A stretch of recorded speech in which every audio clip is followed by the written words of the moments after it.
Hi guys, thank you for clicking this video.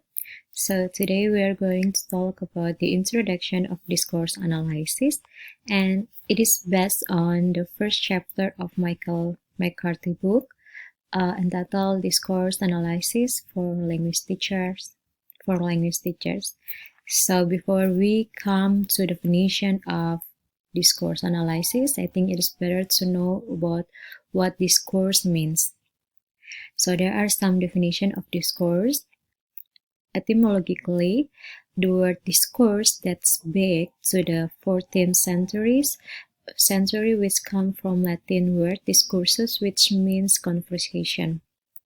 Discourse is literally defined as a serious speech or piece of writing on a particular subject. And Carter shows that some denotations of the word discourse as it refers to topics or type of language used in definite context. So based on these definitions, then we can sum up the discourse embraces oral and written types that used in delivering topics in certain contexts. And for discourse analysis, McCarthy states that discourse analysis is concerned with the study of the relationship between language and the context in which it is used. Therefore, discourse analysts study language in use, written text of all kinds, and spoken data, from conversation to highly institutionalized forms of thought. And for brief historical overview, actually, Zelig Harris published a paper with the title Discourse Analysis in 1952. However, it is different from the discourse analysis that we are using nowadays. Then, discourse analysis grew out of works in different disciplines in the 1960s and early 1970s. In British discourse analysis, it was greatly influenced by Halliday's functional approach to language in 1973. Then in 1975, Sinclair and Coulthard at the University of Birmingham developed a model for the description of teacher-student talk based on hierarchy of discourse unit. While in American discourse analysis, it includes conversation analysis. There are some works that are under this study, such as Goffman in 1976 and 1979, and also Jefferson et al. In 1974, that study conversational norms, turn-taking, and other aspects of spoken interaction. Then the Prague School of Linguistics, with their interest in the structuring of information in discourse, has important contribution to show the links between grammar and discourse. Now, form and function. So, this is dialogue performed by British comedians show about similar grammatical forms that can be interpreted to have different meanings. Ernie said that, "Tell them about the show." And another, Eric to the audience, "Have we got a show for you tonight, folks? Have we got a show for you? Have you got a show for them?" This short dialogue raises a problem for anyone wishing to do a linguistic analysis of it. "Have we got a show for you" has inverted verb and subject. Eric's inverted grammatical form in its first two occurrences clearly has the function of an exclamation, telling the audience something, not asking them anything, until the humorous moment when he begins to doubt whether they have a show to offer, at which the poems he uses the same grammatical form to ask Ernie a genuine question. So, from this part of conversation, discourse analysts are interested in a lot more than linguistic form.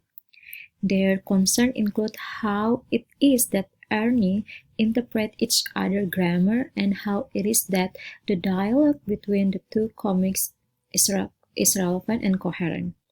So the example above Eric and Ernie here is only one example of spoken interaction. However, most of all will take part in wide range of spoken interaction.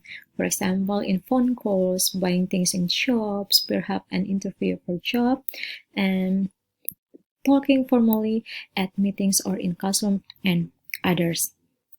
So this situation will have their own formula and convention which we follow, and they will have different ways of opening and closing the encounter, different role relationship. They will have different ways of different settings. So discourse analysis is interested in all different factors and tries to account for them in rigorous fashion with a separate set of descriptive levels from those used by conventional grammarians. So, example, you don't like her.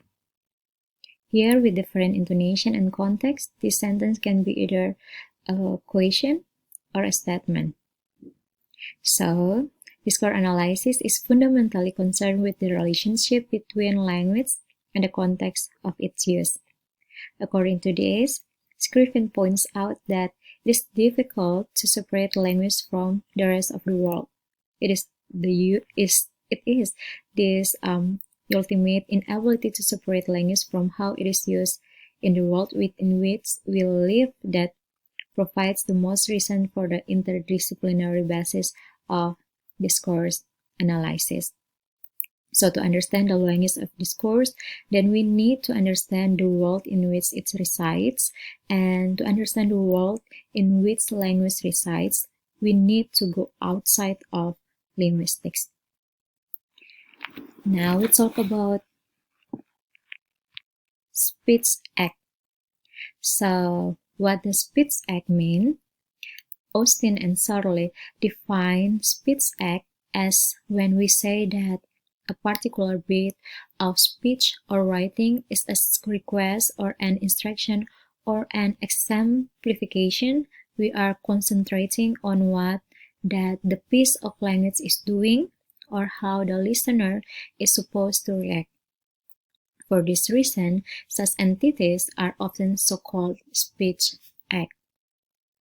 The question below concerns with speech act, which is not just grammatical and lexical forms of what is said, but also with what is done with words. For example, have you ever told me about the time you blah blah blah? I hear you once blah blah blah. So, I'm sorry. Therefore, discourse analysis is concerned with the relationship between language and the context of its use. Now, the scope of discourse analysis, there are two types. First is spoken interaction, and the second is written interaction. But now we are focusing on spoken interaction, especially in classroom. As stated in historical overview, one influential work to discourse analysis is done by Sinclair and Coulthard in 1975 at the University of Birmingham, where their research is concerned with the structure of discourse in school. Sinclair and Coulthard found in the language of traditional native speaker school classroom a rigid pattern where the teacher and students spoke according to very fixed perception of their roles and where the talk could be seen to conform to highly structured sequences. The model of Sinclair and Coulthard is called Birmingham model, which is a relatively simple and powerful model that has connection speech acts and at the same time tries to capture the larger structures. From their model, there are four structures of discourse, which are act, move, exchange, transaction, and the last will be lesson, the largest one. So an act is the smallest unit that can be categorized in discourse. The model contains 22 different types of act, and acts are categorized according to their function. A move is composed of a number of acts. There are 5 classes of moves in total. These are framing, focusing, opening, answering, and follow-up. They combine to form exchanges. The 5 types of moves can be split between 2 major categories of exchange. They are the boundary and teaching exchanges. And the boundary exchanges are made up of framing and focusing move, while teaching exchanges are concerned with the progression of the lesson, and it is generally made of the IRF pattern of move. So here is the example. I, initiating, answer, respond, or answer, R, and comment or follow up. For example, what time is it? 6:30. Thanks. However, the pattern of this exchange may vary from one culture to another culture, and different situation may require another different formula. So some months ago, I did my last paper for discourse analysis course with title Speech Act, where in analysis part I differentiate act, move, and exchange based on interaction between student and teacher in classroom where I observe. So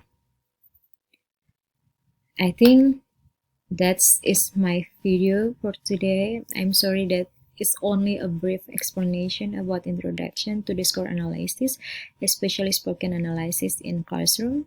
I'm sorry it is very short and maybe not comprehensive, but I hope you find it useful, and I will see you in another future video. Thank you so much, and bye.